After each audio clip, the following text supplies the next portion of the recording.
Hi, my name is Amit Kallakuri, and I'm a junior at Holmdel High School, and this is my 2020 research project, Wastewater Purification, Removal of Heavy Metal Ion Pollutants in Wastewater using waste tea, waste coffee, rice bran, and wheat bran.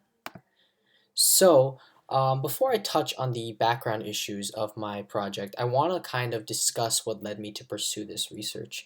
And what inspired me was based off of my numerous trips to India. And so when I was young, growing up in an Indian household, we were taught that the Ganges River in India was the most sacred river in the entire world, characterized by an almost spiritual purity. And when I got there, what I saw was completely different from what I imagined. This river, which is shown here, was not characterized by purity, but by toxic sludge and filth. And people are bathing in this river and drinking water from it. And that's what made me aware of the necessities and underprivileged communities in India, and not just India, but the entire third world, which don't have access to clean drinking water. So that's what this project aims to alleviate. So, my background. We have two issues we're going to focus on. The first is pollution. Over the past 100 years, we've experienced rapid industrialization, and the arrival of factories has actually led to more heavy metals seeping into our groundwater and our normal bodies of water. And so, as a response, highly expensive industrial filters have been developed, but they're not environmentally friendly, and they've increased toxic sludge levels. The other issue is recycling. 6 trillion pounds of tea, 19 trillion pounds of coffee, 152 billion pounds of rice bran, and 20 billion pounds of wheat bran go to landfills after being consumed. The solution? Harness the properties of waste tea, waste coffee, rice bran, and wheat bran to make a powerful and applicable biosorbent. Why waste and excess biosorbents? Well, number one, they're extremely cost effective. If you can find them in a landfill, you can equate the economic value of them to that of trash. Number two, they're reusable. They can be used multiple times. Number three, there's no toxic sludge produced as a byproduct. They're extremely environmentally friendly. Number four is the high performance, which you'll see through our results. And number five is that they're easily accessible. Tea and coffee are among the world's most popular drinks, and rice and wheat are among the world's most highly produced crops. So these are maps showing where tea, coffee, rice, and wheat are all grown around the world. And as you can see, it's very widespread. The experimental design. So, our hypothesis: the waste tea leaves, waste coffee grounds, rice bran, and wheat bran will remove the heavy metal ion copper 2 from contaminated water at concentrations of 1 ppm and 10 ppm. So, why copper 2? Because copper 2 is among the most abundant metals in our bodies of water today. And these biosorbents will remove heavy metal ions when applied in a model filtration system, which I'm going to get into shortly. Our variables, we're going to have independent variables, amount and length of time that the biosorbent has direct contact, which is how long are we going to expose the tea, the coffee to our copper solution, and the type of biosorbent used. And the dependent variables, of course, is going to be the concentration of the copper 2 ions. So we're going to have a magnetic stir trial, and we're going to have a model filtration system trial. The types of biosorbents, we're going to be using Assam tea, Tulsi tea, Oolong tea, Starbucks waste coffee, rice bran, and wheat bran. And you can get these at your local Starbucks or Amazon. These are just other materials that we use to conduct this project, and these are all found in a high school laboratory. Our methodology. The first step is going to be to prepare the biosorbents. So, we're going to boil waste teas and waste coffees several times in order to remove any color. Then we're going to dry in a low temperature conventional oven to make it easy to work with. The brands do not need preparation, and they can be used straight from packaging.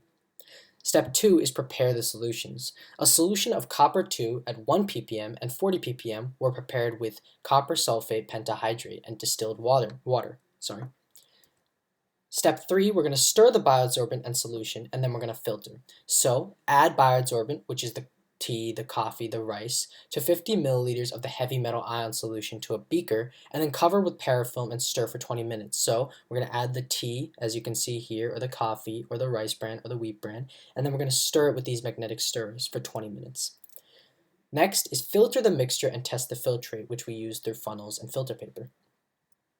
Step 4 is to test. So we use this with the copper test kit, which you can get off of Amazon. It's $15, and you follow the instructions. It's a great and easy way of testing and analyze and compare the color change of the unpurified copper 2 at 1 ppm and the T solution.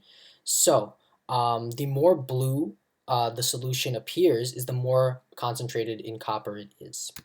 Step 4 is build and use the model filtration system. So we did this with the help of our tech ed teacher, and the reasoning for this, which I think is the shining element of the project, is to really test the applicability of it. So in third world communities that can't even have access to water, we cannot expect them to have access to our high school laboratory equipment such as magnetic stirrers and beakers and parafilm.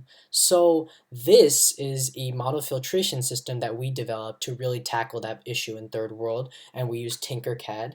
And so this is the design, and as you can see, what we're going to do is we're going to stack filter paper with these waste biosorbents on top of each other, and then we're going to run the copper solution through and test. So our results, first, our magnetic stirrer trials. For 1 ppm, 20 minutes, we had perfect results, completely purified copper. This is our control variable, and as you can see here, there's no blue, so 100% purified. This is just a graph. So 10 ppm, 20 minutes. As you can see, these are much more blue, and that's because 1 ppm to 10 ppm is 1,000% increase in the concentration of copper. That is a massive increase. But nevertheless, we still had excellent results, producing 93 to 99.5% removal. Our model filtration system trials, we used a 10 ppm solution, so that is the previous one, and rice bran was sadly not applicable for this model filter because it became a solid and was thereby unable to pass through the filter paper. However, we still had testing for the others, and we had almost perfect purification for every single one with 10 ppm solution. So, 3 conclusions we can make. All the waste tea, waste coffee, rice bran, wheat bran removed copper 2 in the magnetic stirrer trials at 1 ppm, and at 10 ppm they removed copper 2 from a 93 to 99.5 effectiveness. The novel filter presented to be an inexpensive and effective model for bulk removal for removing heavy metal ion contaminants in wastewater solution. This study provides indisputable proof that waste biosorbents, coffee, tea, or bran have incredibly viable potential for use in cleaning polluted waters, especially in poor communities around the world, which is really what this project's all about. So some further studies that I hope to tackle. Obviously, this research is very promising, and I don't want to be limited to just a high school laboratory. So in the future, what I can do is test and compare for other contaminants such as lead and silver. I can explore the chemistry of what substance or substances inside the tea leaves remove the heavy metal ions. And I can analyze the economics of making the filters accessible for people in third world countries, because the filter is really the most applicable part of the project, and that's what the inspiration is linked to. And this is just kind of a cool graphic that I really wanted to add in. And once again, it ties to the filter, I know, but that's one of my most proud accomplishments in this project. So as you can see, this is our Tinkercad model, and when we printed it out, it printed to about 10 inches, and it had excellent results. And so the goal is, what if we were to hypothetically scale this up to a 100-foot tower, and this was in the middle of a community without clean water, and this could just be purifying water throughout the day, and this community would have, as you can see our regular civilian here, they would have clean water. And so that's really the big goal of the research. No, it's to impact the lives of those who are in need and to change the way we look at things from a scientific perspective. So thank you so much for listening to my research project, and if you have any questions, please let me know. And we live in turbulent times right now, so stay safe. Thank you.